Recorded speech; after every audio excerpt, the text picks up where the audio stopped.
Dans notre société de consommation, on a tendance à confondre le bonheur et le plaisir. On est tout content d'avoir le dernier téléphone sorti et d'avoir un ordinateur extra plat. Sur les réseaux sociaux, c'est la course aux j'aime, aux smileys, aux tweets. Et puis dans les entreprises, on se dit qu'il suffit de mettre un baby-foot à un super distributeur et des bureaux de toutes les couleurs pour qu'il y ait une bonne ambiance. Eh bien, toutes ces petites choses qui font notre plaisir quotidien finissent par nous rendre malheureux. Ou plus exactement, la recherche constante du plaisir sous toutes ses formes finit par nous éloigner du sentiment d'être véritablement heureux. Alors, comment c'est possible ?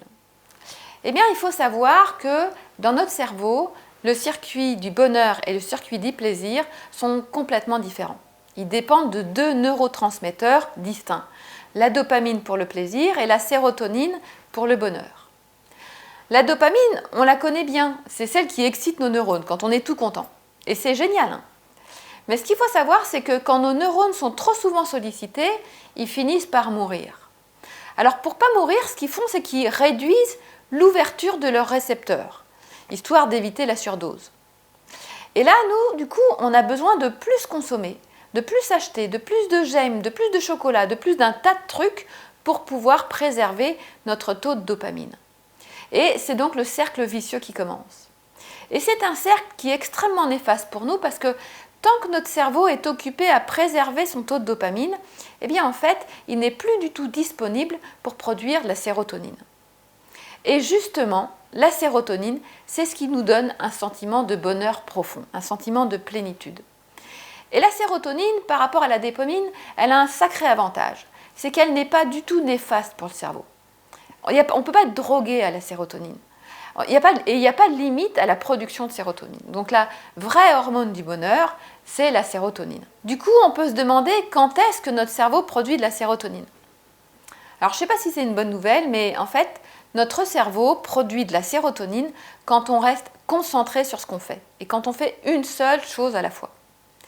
Dans ses recherches, Matt Killingworth a montré que la meilleure manière de se sentir heureux, c'était de rester concentré à ce qu'on fait, sur le moment présent, et quel que soit ce moment. Concrètement, ça veut dire qu'il vaut mieux passer du temps et rester acharné sur un problème difficile à résoudre que de refermer le dossier et de penser à ses vacances futures. Et puis, les recherches en neurosciences ont également montré que notre cerveau produisait de la sérotonine quand on était entre amis, avec les gens qu'on aime, quand on fait preuve d'empathie, quand on passe du temps à écouter quelqu'un, quand on l'aide à dépasser une difficulté ou à surmonter une épreuve.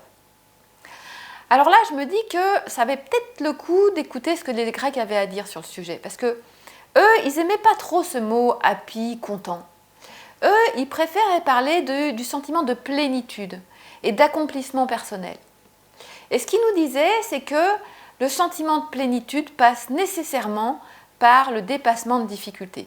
Eh bien ça, c'est à peu près l'inverse de ce qu'on entend tous les jours quand on nous dit que tout doit être facile, agréable, ludique, aisé, accessible, immédiat, rapide.